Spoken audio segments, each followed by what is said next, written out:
Nilinaw ni House Infracom Chairman Terry Ridon na wala silang koneksyon ni DPWH Bulacan Assistant District Engineer Bryce Hernandez. Kasunod po yan ang pinost na yearbook photos ni Senator Jingo Estrada na batchmates ang dalawa nung nasa elementary pa sila. Nasa frontline ng balitang yan si Manan Enriquez.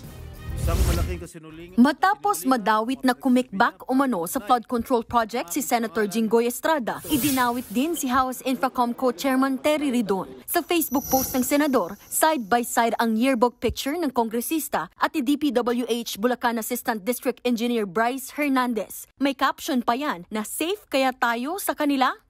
#batchmate sila, #investigation o reunion. Tila pahiwatig na magkakilala noon pa man sina Ridon at Hernandez. Pabirong sagot naman dyan ni Ridon, sexy 12 years old lang daw siya sa inilabas na picture ni Estrada. Giit niya, inilabas pa nito ang address ng kanyang lola, sabay tag sa National Privacy Commission. Matatanda ang sexy ang umano'y ginamit na alias ni Janet Lim Napoles kay Estrada sa kontrobersyal na PDAF o pork barrel scam. Sa hiwalay na post ni Ridon, sinabi niyang, "You'll be safe here," kasama ang mugshot ni Estrada noong 2014, kaugnay ng plunder charges niya dahil sa PDAF scam. Napawalang sala na sa kasong yan si Estrada. Sa pagharap sa media, muli ring iginiit ng kongresista na wala siyang koneksyon kay Hernandez. What I will say is that we were batchmates in grade school, but he was never my classmate and he was never my friend. No? So medyo nakakatawa ho na inuungkat po ni Senator Jinggoy Estrada to make a connection to Bryce Hernandez. There's no connection with him. Makikipagtulungan daw si Ridon sa Department of Information and Communications Technology para sa posibleng paglabag sa kanyang privacy.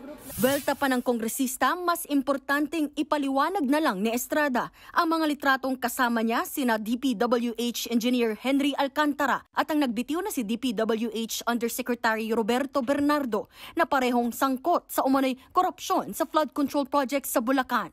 These two personalities are at the epicenter of the Bulacan flood control corruption controversy.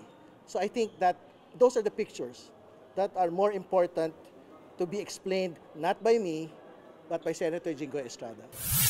Una nang itinanggi ni Estrada ang akusasyon na isa siya sa tumanggap ng kickback. Matatandang gigil pang napamura ang senador at tinawag na sinungaling si Hernandez. Naghamon din si Estrada ng lie detector test.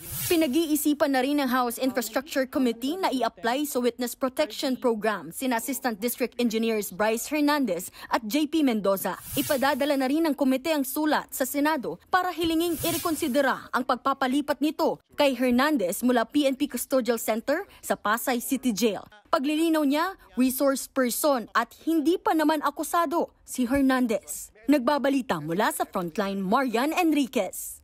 News 5. Mga kapatid, Ed Lingaw po, maging maalam at may pakialam sa mga napapanahong balita sa ating bansa. Para sa mas malilimang pagtalakay at paghimay sa mga issue at headlines, mag-follow at mag-subscribe sa social media pages ng News 5.